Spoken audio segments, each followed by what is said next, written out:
Hurricane, a tidal wave, essence perfect, life looks brilliant, give me more of this. I'm out of control, about to blow, and I've been caught in the undertow. So toxic, but I can't get enough. You're burying me, yeah, you're burying me.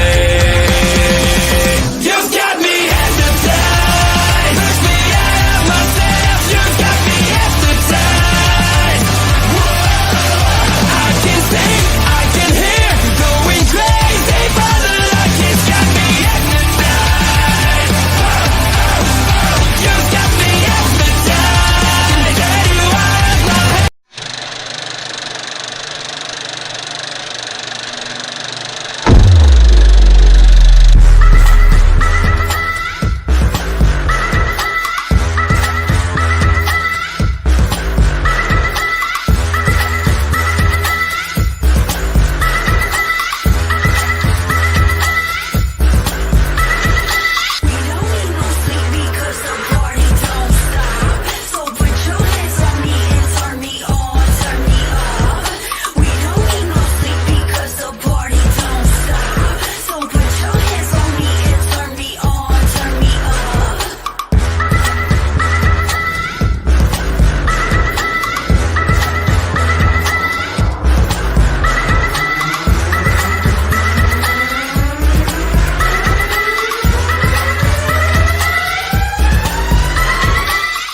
And boom, just like that, it's Thursday night, and you know what that means. It's video time with these guys, the Video Bros. I'm Bobby Munson, and the man beside me, come on, people, you know it by now. It's the man with the angelic voice, Papa Smokes.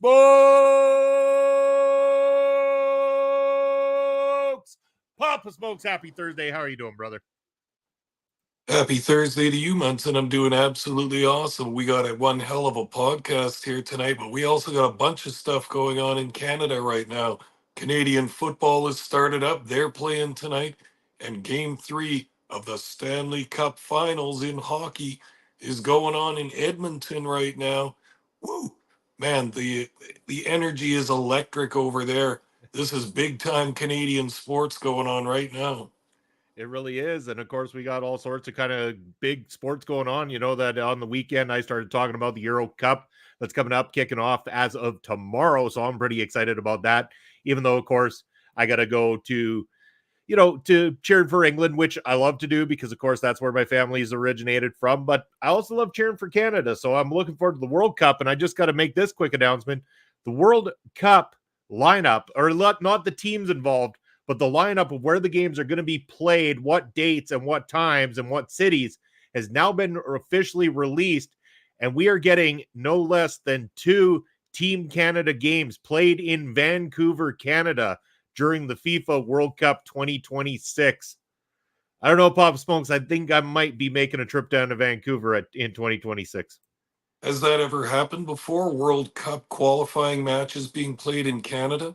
It's not even the qualifiers. Qualifiers are played here all the time. This is the World Cup itself. So this time, instead of a single country hosting the World Cup, it's being held as a continent, the continent of North America. So games are going to be played all over Mexico, the U.S., and Canada. The Canadian games played out of Vancouver and Toronto.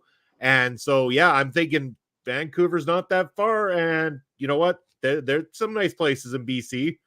Worth taking the trip down there. Go catch a Canadian game. Watch team, because as a host country, we automatically get a bye into the tournament. Same with the US, same with Mexico in this one. So it already has been announced the 2 of the games coming out of Vancouver during the group stages of the World Cup tournament. Canada will have 2 games in Vancouver itself. Vancouver's a hell of a town. It's absolutely geographically so beautiful out there, and they got a vibrant culture and community in Vancouver. You could make a nice trip out of that, Munson. You sure can. Speaking of things that are beautiful and vibrant, it's our good man Basser up in the house. You set me up for that one, Papa Smokes. I had to take it. Basser, how you doing, brother? Glad to have you here on Ring Respect Radio. That was fucking great. But yeah, before we get into our topic of the day, we're going to be talking about SPW New Zealand's Battlelines here, Papa Smokes. Very happy to be talking about this. This is a jam-packed show, lots of great stuff. So, shout out to our friends over at SPW New Zealand. We're going to be talking about them right away. But I just want to, I have to do this. I have to do this. If you happen to be in the Saskatoon area on Saturday, June the 29th, we want you to join us for PPW Presents The Great Canadian Rager, featuring your main event of the evening. For the PPW Championship, it will be Cutthroat Colton Kelly defending against the former champ Sheik Akbar Shabazz. There are very minimal reserved seating tickets left, Papa Smokes. In fact, only, I think, about 13 tickets remain in the reserved seating sections, and then general admission tickets are going fast, so make sure you're not left out in the cold or the warmth, depending on what the weather's like that night. But either way, the hottest ticket in town is PPW, so get your hands on those tickets immediately. Ooh, yeah, that's going to be a wild one, Munson, especially with that championship rematch. What's the Sheik going to have in store for Colton Kelly? Kelly's got to really prepare for this match and have eyes on the back of his head. He does. But again, this is one of those times it doesn't favor the Sheik like it has in his title defenses, because the Sheik's not walking away with the championship by disqualification or countouts here. He has to pin or submit the champ this time around. So Sheik also needs to be at his best. For sure. Well, we saw the last time these two clashed, Kelly went through a table and there was all kinds of crazy violence. Colton Kelly got the job done. The fans lifted him up with their belief and their cheers and their love, and Kelly was able to get the job done.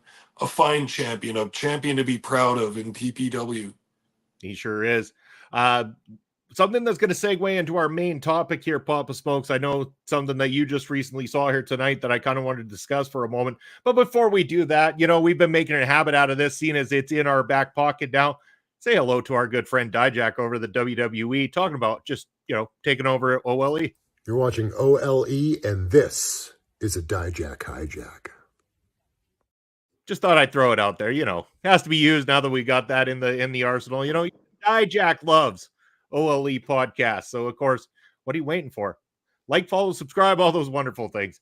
But, Pop Smokes, I'm going to let you tell this particular news that you saw on Twitter here tonight that kind of aligns with PPW and our main topic here tonight. It's something that I definitely think we might need to keep our eyes on, because you and I might need to make some calls and take down a few names. Absolutely. This one gets my blood flowing for sure. I just saw on Twitter, not long before we went live here, a very recent tweet from Marcus Cool, the hooligan, who claiming that he's going to be in Edmonton, Canada in the month of August doing a show there. Wow, that's close to seeing a good guy that I really, really like. Man, what interesting and exciting news that is. Very interesting, exciting news. As Dunot coming in saying, wait, he's still in WWE, referring to Dijak. Yes, I believe he is working over in NXT at the moment, if I'm not mistaken. And if you want to know that for sure, feel free to tune in Tuesday nights to Taking Over with Ed and Astrid, where you can find all about everything NXT.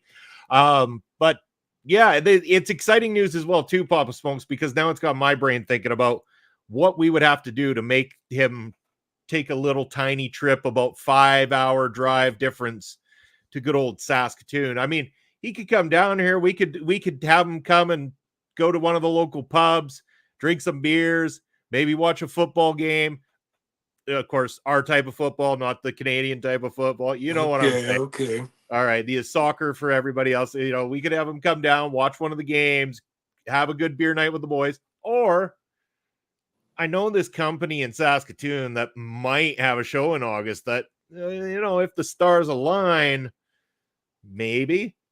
I mean, we could see. We can dream. I Oh think it's yeah. a good idea.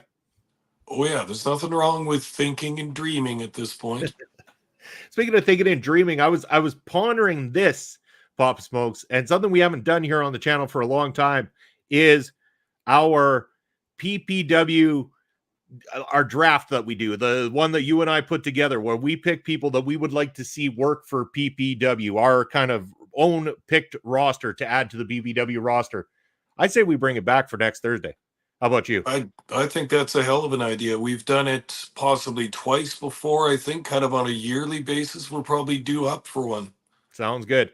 I think that we're gonna have to do one tag team. Let's go one tag team, and then 5 singles wrestlers. One has to be a lady. A minimum of one has to be a ladies wrestler. Okay. All right, deal. There we go. And Bass wants to join in on it. Bass, you want to be on the show next Thursday, brother? We'll have you on the show if you want to get in on this. So talk to me, message me afterwards, man. We can set that up. I'll tell you how the rules work and how we do the drafting, and we'll go about it. It'll be great. Going back to this one, football. Yes, football, as you would like to say. Super Crazy versus Cannonball Kelly. Make it happen. Oh, yeah. It would be a super crazy time, guaranteed. But would his riding lawnmower make it down our ramp? I don't know. That thing, I mean, that's held up to some pretty good force so far out of these crazy PPW matches, I'm telling you, Pop Smoke. So For sure. Let's talk about our main topic here, though. We were talking about Marcus Cool. We want to talk about SPW New Zealand, Battlelines 2024, the introduction of the Battlelines Cup. So the Battlelines pay-per-view or live event that they do at SPW has never had a cup attached to it. It's always just it's been a show in the past. This time around, they decided to do a one-night tournament. Fantastic. With a lot of big names, a lot of good, strong competition out of the New Zealand area for this. And man, we got some talking to do, because this was a fantastic card full of a lot of solid matchups. Really like this thing. Anybody who's tuning in, SPW New Zealand or SPW On Demand over on the YouTube side of things, go check them out, subscribe to their channel, and make sure you check this shit out. It is absolutely free. They're starting to put their cards up there in full. You can check out all the wonderful stuff that we're talking about, and these great, fantastic wrestlers like Hooligan, who we're going to be talking about a couple times here tonight, Pop Smokes. But start of this show, so we start this thing off with the Smoko Express. We talked about them last time out, the Smoko Express. Papa Smoko, big fan of the name Smoko Express. This is Ozza and Jacko. Ozza, of course, the briefcase winner at the last event. They'd start talking about how that briefcase is going to be used to cash in for a tag title match. So guessing they've discussed this. They trust each other enough that they believe that Ozza is going to go along with going after the tag titles instead of taking his opportunity at the main belt. That's okay. That's what they're trying to do. Kind of teasing that, hey, it could be at any given time that they decide to pull this off. But they're going to be the hosts of the evening, and they introduce us to the very first match of the night. Tournament match, round 1. It's James Shaw with the Congress of Light taking on Jamie Tagatasi. We finally get the big man on this card, Papa Smokes, and going up against the big man out of the Congress of Light, James Shaw. I know that last time out, James Shaw in that tag match, I don't think got to really put on the kind of display that I knew that he could put on. This time around, a whole lot different between these two heavyweight guys slugging it out. And I looked at it on paper at first. I'm like, 2 big men in the opening match. That's rare for a company these days. But man, they didn't let up or let down at the same time. The energy was very, very high throughout this big man matchup. Yeah, I also enjoyed this. And we've talked before about various methods of booking live shows and booking shows for TV. You can do the first match a number of different ways, but I like the way that SPW does it, putting on a decently hot match as the first one. This will hook your crowd in a little bit more. You notice that PPW in Saskatoon does that as well. Put a good one on first, then it gets the crowd into it. That's what this was. 2 big guys, 2 big slabs of beef, punching it out, hitting it out. big loud body slams. Tagatasi reminds me of Jeff Cobb, kind of like a Yep. similar idea. Big throws, big heavy strikes, and then always some nonsense from the heels. The what are they called? The Congress of Light. The Congress of Light, yes. Yeah, yeah. Sorry, I couldn't remember that name for a second.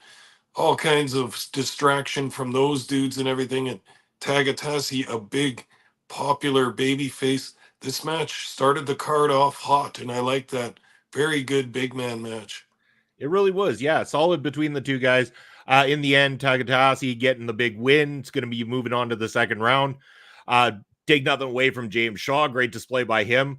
But it was in the aftermath that we saw something interesting here because, again, James Shaw had been taking that big beat down here. He's looking worse for wear. All of a sudden, you see Smoko Express hop in and go, we're cashing in our briefcase right now for a tag team matchup. That's when Prophet Palmer decides to step in and says, no, it can't happen. James Shaw is unable to compete. And Old School heals this thing to weasel his team out of having to defend those belts right then and there in a vulnerable position. This was a nice little touch. I liked this. This was good heel work on the part of Prophet Palmer. Oh, Prophet Palmer is a very annoying heel manager. I mean, he gets under the skin of the fans, gets under my skin while I watch it because he's a slippery, slimy little jerk, just like what he showed there. And but isn't that an interesting tactic that some other companies could think of when a champion is beaten and bloody and tired at the end of a match, and somebody tries to cash some kind of a briefcase in on him? Call the ref in quickly. Have a look at me. I'm not cleared to compete. That's nice. I like that. That's cowardly heel shit. I like it a lot. Yeah, and I mean, I honestly thought they were going to go through with the tag match right then and there, like most companies would have. They resisted, and I thought that was fantastic. Great pull by SPW to open things up here. But yeah, and as Dunod is saying, all great managers are. Yeah, the slippery ones are always the best ones. That's the ones you love to hate them. Yep. All right, moving on from there. Match number 2 of the evening, the second round of, or not second round of the tournament, but the second match in the tournament. We got someone we didn't get. He was part of that team last time, I think. Last time, Chalky Murdoch, if I'm not mistaken. Chalky was there. Yeah, we saw Chalky last time. Taking on J.K. Moody of the Black Light District. Again, we talked a lot of praise of J.K. Moody and the whole idea of the Black Light District, the message that he's portraying as well, too.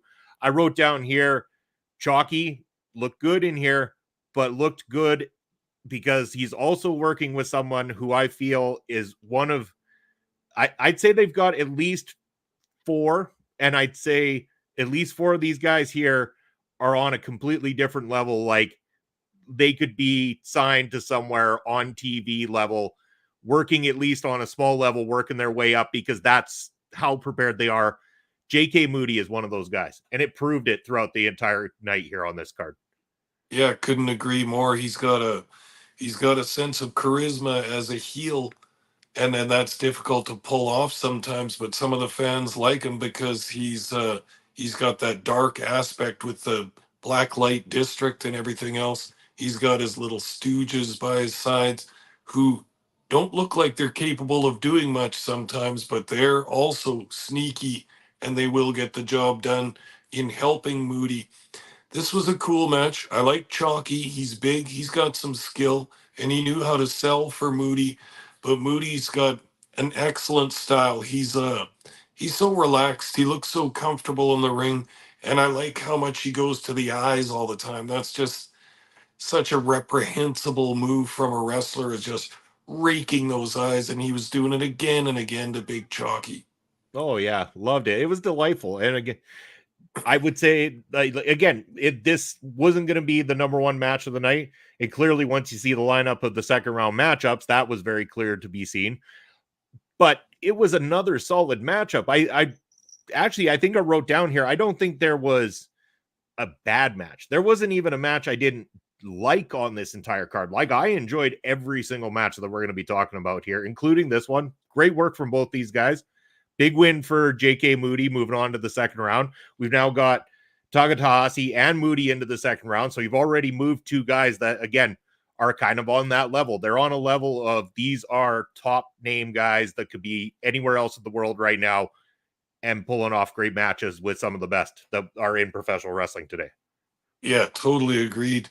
And can I interject one thing too? We Sure. talked last time we reviewed the SPW card. I mentioned how easily you can hear the crowd talking in the background. This one, no different too. And this time I managed to write down a few things.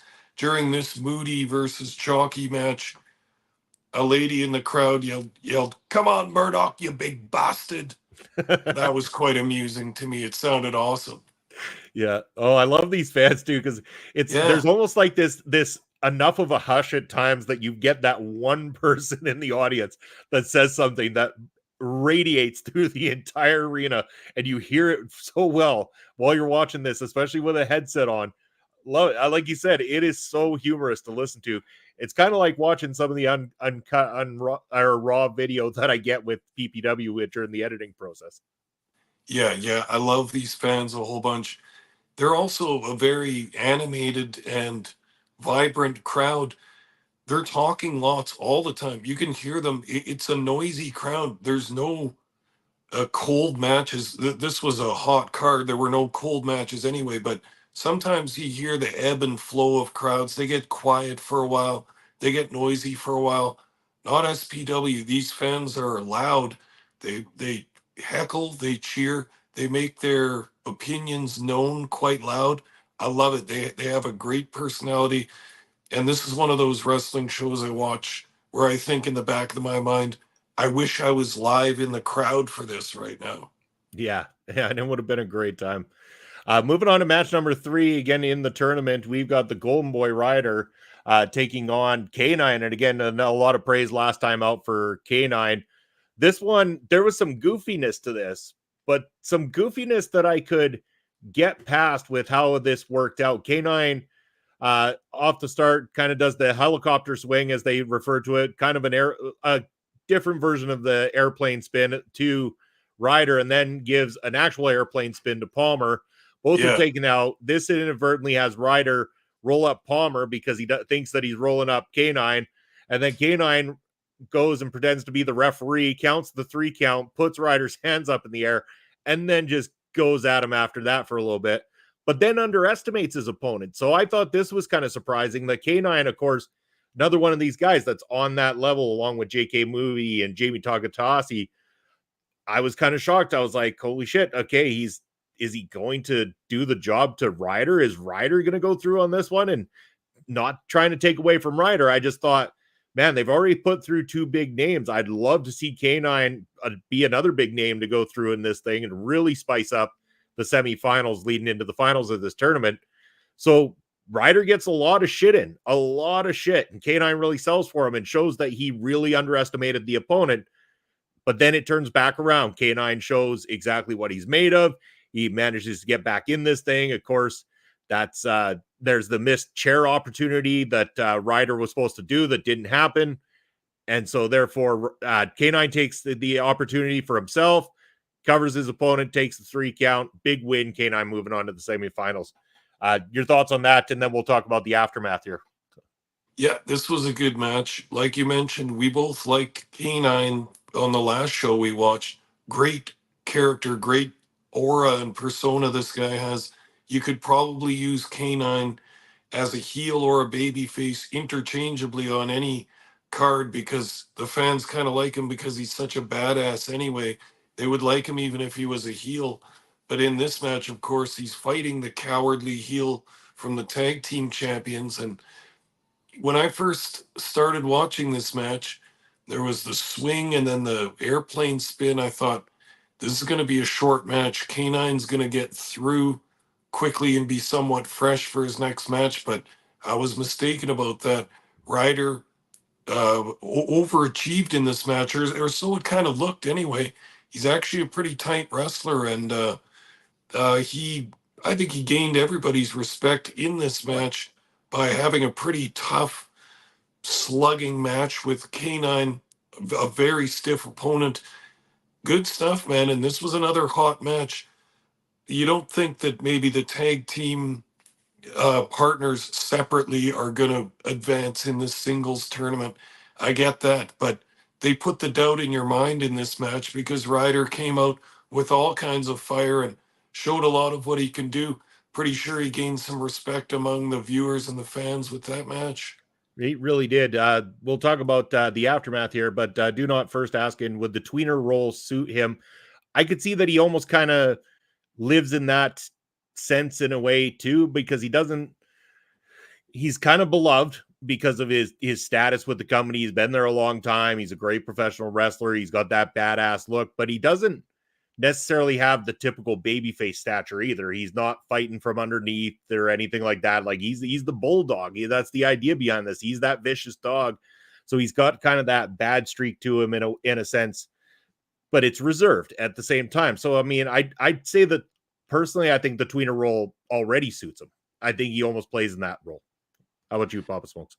Yeah, I think so too. And that's probably valuable for some independent wrestlers because if you're going to travel around and get booked on different shows without being signed and doing multiple shows with the same company, you're dropping in for one shots and such. It's important to be able to work as a heel or as a baby face, depending on how they book you.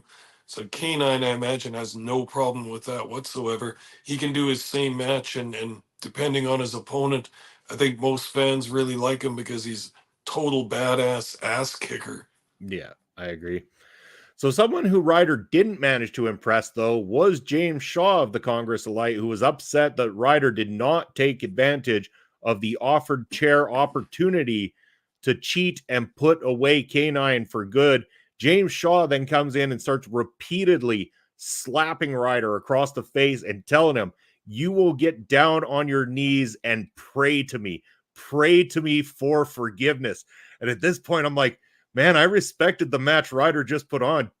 James Shaw, you're kind of a son of a bitch right now, man. Like you're really playing up this role of you're the boss of this group and what you say goes and kneel and pray to me. Like this was evil on a different level kind of thing. And they're not supposed to be evil. This is the Congress of Light. This is God's right hand man right here, Papa Smokes, and he's slapping the taste out of this young man's mouth, all for not cheating to win. But some twist the words of the Lord in order to aspire to their own agenda and their own needs. That's what the Congress of Light is to me. They show that they want to show that they're righteous and stuff, but they're liars and they're twisting the light and they're twisting the word. So I didn't surprise me to see this afterwards. You know that he's going to get down on his opponent, or sorry, on his tag team partner. And yeah, just this public humiliation was such that I thought Ryder was going to turn, like I think everybody did. I really thought because he was still hot from a big match, still out of breath, still sweating, still smarting everywhere as well. And now he's got someone verbally berating him and putting him down in front of everybody. I swore this turn was going to happen, but for now, the Congress of Light remains as it was. But oh, you can see the cracks are forming, and I wouldn't be surprised by the next pay-per-view or live event if we don't see that change happen. What might happen to those tag team titles if that happens during a match as well? Ooh, I'm excited to see. Well, just keep in mind that the next match from SPW, the next card that they've got coming up is their Southern Rumble. So again, if you like battle royals, who the fuck doesn't? But yes, the Southern Rumble is coming up. So again, you've seen it before. If ever there was a time for jealousy, greed, and all those things to sink into the heart of a professional wrestler and the time to turn on their teammate, that's that time. And you very well could see the Congress of Light having some issues inside the Southern Rumble. Well, that's on them. Their business is their business. And if they're going to treat members of a successful tag team like that, then they reap what they sow, I guess. They better watch it because if Ryder chooses to turn during one of their big title defenses or a big match, we'll see what happens. Yeah, we will. Moving on to match number 4, the last match in the opening rounds of the tournament.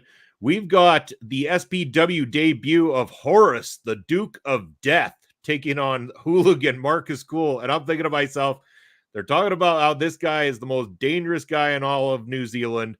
He's been in other companies. He's known as a very physical, very dangerous man to fight. And he's going up against the goddamn hooligan. I'm like, if there's going to be one match on this card where I'm pretty sure some rules are going to be thrown out the damn window and we're going to see chaos, I believe it's here. And sure enough, I was spot on the money. And you know what? I think with this particular fight between these two individuals, I was perfectly okay with it. So it all breaks down. Hooligan gets attacked by a chair shot by Horus at the opening here before the bell even rings. Gets a total ass kicking and beat down from this debuting man, really making his mark on SPW. Everything gets broken up finally. Marcus Cool's over the corner, looking like he's taking quite a shit kicking. All of a sudden, you get the announcement. It's being turned into a Southeast Street fight. Marcus Cool says, "Bring it on. Let's go." You hear a lot of shit talking coming out of Marcus Cool throughout this match, throughout the entire night. Loved it. This one turns into a Southeast Street fight, so all things go, but they didn't overdo it either. There was the door that was used. There were some chairs used. I believe there was even a kendo stick brought in or some sort of stick brought in, but they didn't overdo table spots or crazy spots and 200 chairs in the ring and pizza cutters and cheese graters or anything like that. This was a good old-fashioned ass-kicking street fight between two guys that get it. And when they were doing wrestling, it proved that Horus can wrestle just as much as Marcus Cool can. They can go to both levels. This was a fantastic match. I liked this. I thought so too. And you knew that it was as soon as Horace got into the ring and brought a chair in right off the bat, you could see this guy was cut from a different cloth from some other wrestlers, not caring about a potential disqualification, not caring about anything, knowing who he's against, the hooligan, who's an absolute madman. You better come and you better bring it early for Marcus Cool. And it almost worked because the hooligan was quite hurt before the bell had even rung. There seemed to be some question in the referee's mind as to whether this match was going to continue. But of course, the fighting, indomitable spirit of Marcus Cool would not lay down. And even though he was hurt, he said, ring that bell, bring it. And oh, he took an awful, awful beating for a long time from Horace. But you know the hooligan, he's tough as nails. He's going to come back on you. He's going to get behind those fans. The fans are going to lift him up. And oh, man, what a brawl. I like the way you put it, that it wasn't overbooked. There wasn't giant spots that take 4-5 minutes to set up and you know what's going to happen in advance. This was like any tournament or any series in sports. There's a few games that are won by finesse, but there's always one that's won by just the guts and the tenacity and the stamina and the kind of will to survive and will to win. That was this match in this tournament. Both guys laid it all on the line in a very vicious street fight, in a vicious brawl. But as we saw, Hooligan can't be held down. He used the kendo stick. He got his opponent into the position on his hands and knees to hit that penalty kick. And oh, it's all over if you catch that flush. It sure is. Yeah, hooligan advancing. So now looking at this thing, we have got four people, and now four people. And again, Horace, great debut, by the way. Like, this guy was another one that's on a really strong level. I want to see more of this guy. But your semifinal matches are between four guys that I consider to be four of those names that I think are on a completely different level. These are your top people in this company now that are in this semi. Like, you got to start to also include Cool Guy Sky, who we're going to talk about in as well in a little bit here too. But four guys who are on a completely different level that are got stories behind them. They've got history behind them. This is going to tell something very, very interesting moving forward, and I love it. First semifinal match: J.K. Moody versus the big man Jamie Tagatasi. And while I had it in my mind that J.K. Moody was 100% going to the final, when it was against Jamie Tagatasi, I did have that shadow of a doubt that maybe Moody doesn't go through. Maybe for whatever reason, Moody gets the best or doesn't get the best of Tagatasi and he moves to the final. But ultimately, the Blacklight District are operating on such a crazy level. J.K. Moody is on a crazy level, managing to get past the big man, but it took two of those do not resuscitates, those DNRs from J.K. Moody to keep the big man down in this one, proving that Tagatasi was no rollover in this matchup. And this match was cleverly booked and cleverly laid out beforehand as well, because when you look at it at the beginning, it looks like a mismatch. Jamie is so much bigger than Moody and just looks like a stone cold killer in the ring. So you're kind of thinking that Jamie might roll over Moody, but you also get the idea with the Black Light District and all that they've got some evil plan. They're not coming in there to fight Tagatasi on his terms, trying to match strength, match strikes, and match intensity with him. You know that there's going to be a plan involved. And once we saw that Jamie had a bandage on his wrist, and when he came out to the ring, you could see that not only was that a sore wrist, but he was carrying it in a way like when you have a cast on your arm.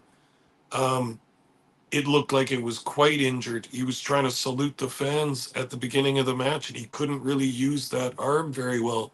You know that black lights, the black light guys were watching that and just thinking, there it is. There's our way in to Big Jamie. We got to get him through this injury. And oh, did Moody ever do a good job of surgically attacking that wrist? It was so perfect. All the holds that he knew, all the top wrist locks, all the stomps onto the wrist, everything. It was done beautifully, so that after a while you were just thinking, God, if Jamie could only get that huge power, get a couple of throws, get a couple of big strikes in there. But every time that Moody grabbed onto that wrist and bent it again, that's what was making the difference in this match, and that's how he wore down the big man. Yeah, it was so good. And again, these matches, it was kind of crazy because there was like a progression of these matches. And like, when you think, man, I love that matchup. Then you watch another one. Holy shit, I love that one even more. There was so much good storytelling in the ring, out of the ring, in preparation building up to all this. It was fantastic. And again, that's going to lead us into the other semifinal matchup where, holy shit, who do you cheer for? You got K9 on one side. You got our boy Marcus School on the other one, the hooligan. I'm torn going into this damn thing, but really, as fans, we were the big winners because this right here, I'm going to say it, despite how good the final match is, I think this one might have been the match stealer right here. The K9 and Hooligan matchup was solid from start to finish, including that finish, even though a little bit of shenanigans that went on in the end. I've got down here in my notes, Pop Smokes, this is so goddamn good. That is my note here on this matchup. Best match of the night. The ref gets inadvertently speared, but it didn't look like it took too much setup. They went into that spot perfectly. Blacklight District comes down. The distraction on both K9 and on Hooligan, who think for a second, let's join forces. Let's take these little SOBs out. Let's kick some ass and then get back to fighting this fight. Lo and behold, J.K. Moody from behind, the devilish man himself, comes in, slaughters his former tag team partner K9 like he did at the previous event, leaves him down, busted in the ring, and kind of just snickers at Marcus Cool and knows that he wants the hooligan in the final matchup after the hellacious battle you saw going for that the briefcase at the last event. They told that story between Marcus Cool and J.K. Moody so well that here it is. J.K. Moody wants Marcus Cool. I've also got to think he's looking at it like Marcus Cool has now gone through hell with K9 and he got the shit beaten out of him in a street fight in his first match. He might be better off with Hooligan in the final as opposed to K9, at least looking in on the card so far. Yeah, I mean, it sounds wild that you would actually prefer Hooligan as an opponent over anybody. I mean, it sounds like absolute suicide, but I like the way you laid it out there, Munson. That's exactly what the Black Light District was thinking all along, is that they want the man that's weaker throughout this tournament. Have it's going to be 3 matches by the time you get to the final two and then the final match kind of thing. So endurance is a question in this as well.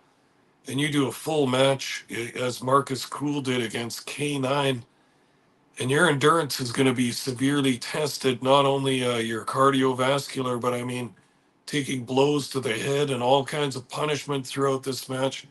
Awesome match. Didn't know who to cheer for in this contest because I like both of them so much. But I kind of had the feeling that the Hooligans, one of the bigger baby faces in this company, and he was going to go through to the final, but not without interference from Black Light District. And very interesting in it, and set up some drama for the final match, set up some questions in people's minds for this final match of the tournament, really get them guessing. Now they don't know where this is going to go for the final match. You bet. Hooligan was a little bit torn about taking the easy way out, but knew that he had to do what he had to do in order to advance. He wants that opportunity. He wants the Battlelines Cup because it's going to guarantee a title shot at the Southern Rumble. So Hooligan takes the opportunity, moves to the final. It's going to be J.K. Moody versus Hooligan in our main event of the evening. But before that, we got to get to the SPW New Zealand Championship matchup and find out who that champion will be come the Southern Rumble. And this was an interesting one for a lot of reasons. We bring out the IPW champion. That is another company within New Zealand, one that they said earlier in the night, Jamie Tagatahasi was the first one ever to hold both the IPW and SPW New Zealand championships. Spartan, the champion of the North, as he is known, is coming out to this matchup. He's going to be going in there to fight for the SPW title. So if he wins, he'll become the second one in history to do this.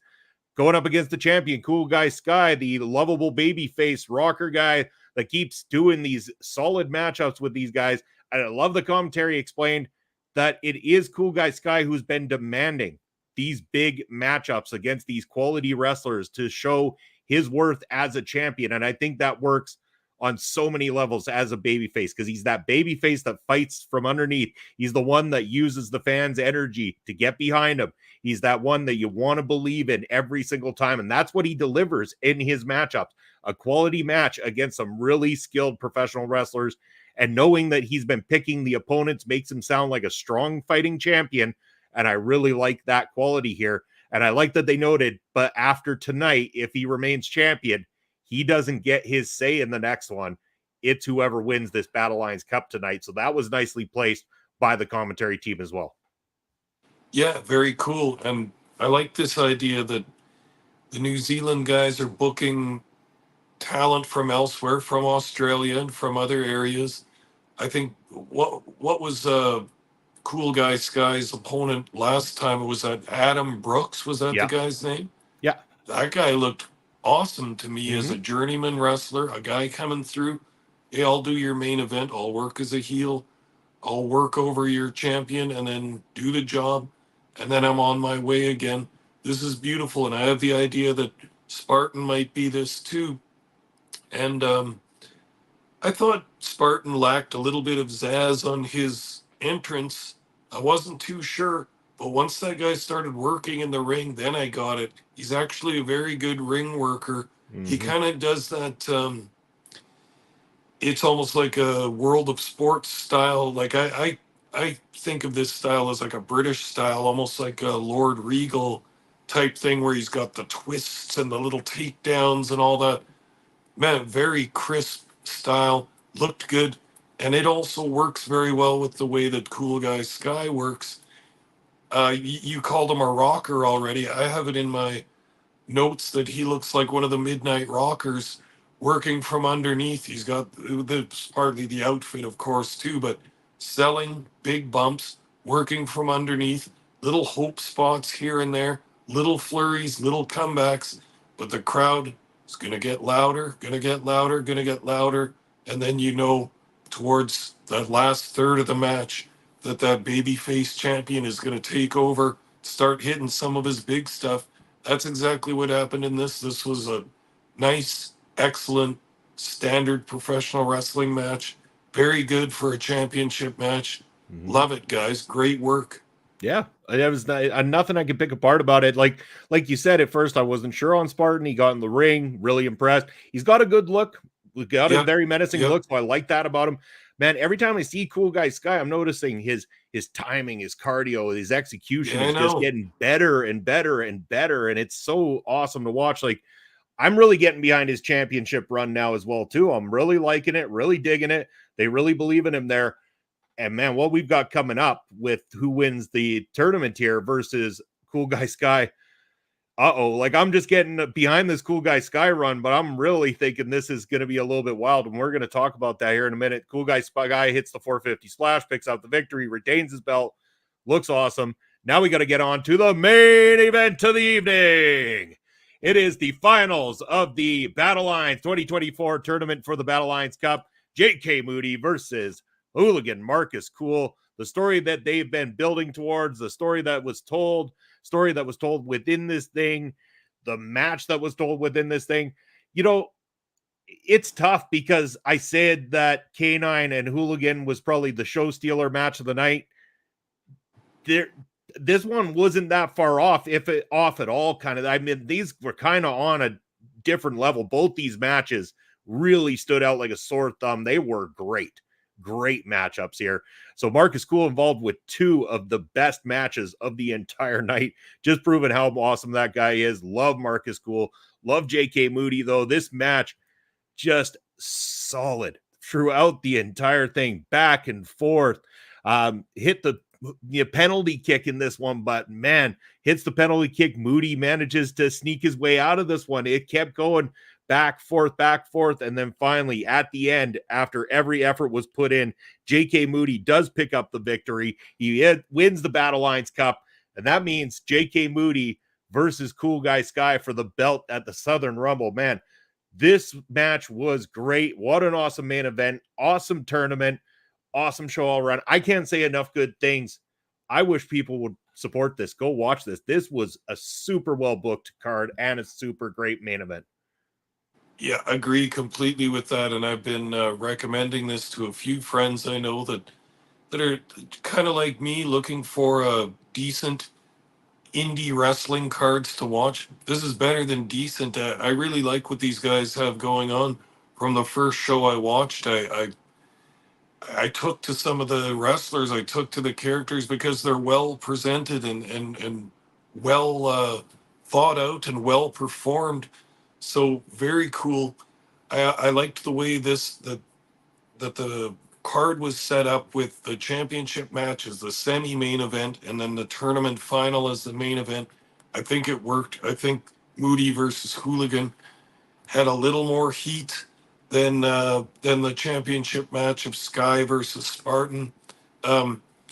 This was good. Another thing I liked about this whole evening, and in particular as it led up to the championship match, was that Moody and the Blacklight District, being the heels that they are, you kind of got the feeling by this main event that Moody had planned this all along, that this was all part of his plan, that he knew he was going to be in the final and he knew how he was going to win it.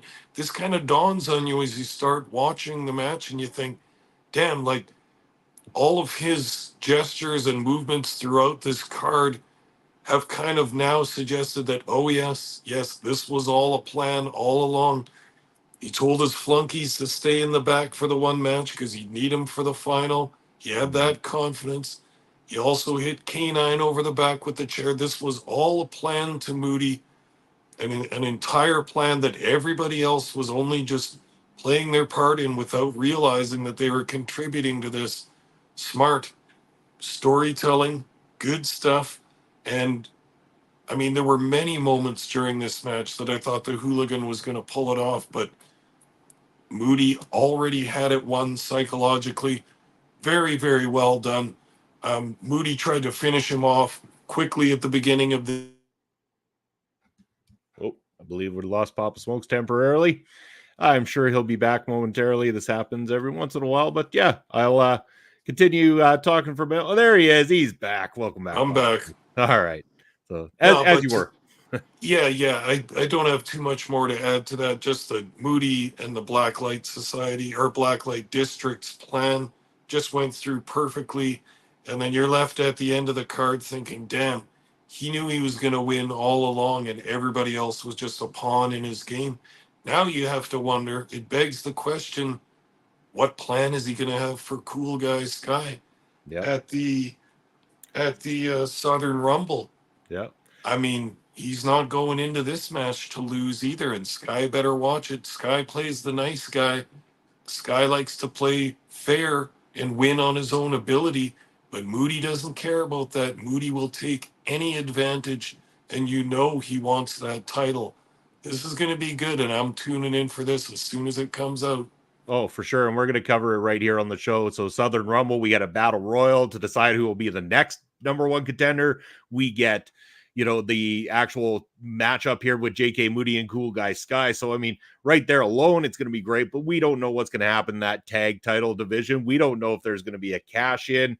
There could be a lot of things going on. I love what's happening here, and I'm glad we got to cover this. And again, I think because we haven't been getting the opportunity to cover as much MLW together, I think this is a perfect opportunity to start covering more independent companies and bringing that to the fold as well too. So I'm happy to do that because I think a lot of people enjoy it. And again, it reconnects us with a lot of the independent talent out there. I know, shout out to SPW who have tweeted out our show here, have also followed both myself and Papa Smokes on social media, and have subscribed here on YouTube to both the Video Bros Network and to OLE podcast, because that's how awesome they are. So if you're watching this and you haven't subscribed, what makes you think you're better than SPW?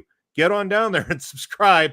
Give us a thumbs up and give us a comment in the comment section. We really appreciate it. But we are going to get to the end of the show now, Pop Smokes. Make way for the Honor Ramble, where Auntie Collins is going to be joined by the amazing Kimmy Sokol to talk all things Ring of Honor. Before that, do not say it's hard to find a good indie show these days. Most try to emulate the big three when all one is something different and fun. That's exactly it. And that's, I applaud you for saying that, because it's so true. I think that's why SPW is just a little bit different. And I think that's why we enjoy them so much, is because they do what they want to do and they understand professional wrestling. And I like that about them. I'm going to keep supporting them. We're going to keep talking about them here on the show. But if you want to talk about them or talk about some, say, old school wrestling, talk about just wrestling in general with someone who likes to talk to you, Pop Smokes, this show just got a lot more costlier, because there's your ticker. Let the people know where they can find you. All right, always ready for an old school wrestling conversation with anybody. So find me on Elon Musk's free speech wonderland, also known as X. I can be found at smokes_papa. I'm also on Twitch at papa_smokes_. That's why you're fine, Pop Smokes. As for myself, Bobby Munson, over on the X, I'm at Real Bobby Munson, Instagram and Threads at VideoBroSK. And on Twitch, I'm VideoBro_Bobby Munson. Where you can find me, well, you can find myself and Pop Smokes this Saturday afternoon with more Prairie Pro wrestling action for you coming out. We got another match coming your way as we crowned a new champion just this last Saturday and Cutthroat Colton Kelly. Saturday, you're also going to be able to join myself and Mark Robson, maybe a couple others, for the Clash at the Castle. Clash at the Castle? I think it's Clash at the Castle. Clash at some sort of castle WWE post show right here on the channel. And then Sunday, it's Point of View with myself and Mark Robson talking all things Euro 2024. It is going to be one hell of a time. And best part, it makes sense. You bet it does. But yes, it's going to be a lot of great stuff coming up. And then we said next Thursday, Papa Smokes, we're going to bring back that PPW draft right here to the channel. You know the rules of it. We're going to get working on that. I'll talk to Bass, see if he wants to join us here, and maybe get Tim on that as well too. But, before we go, one last message from a good friend of ours. You're watching OLE, and this is a Dijak Hijack. So from Papa Smokes and from everybody else, thank you for tuning in. Make sure you stick around for the Honor Ramble coming up in just a few moments, and we will see you next Thursday night. Take care, everybody.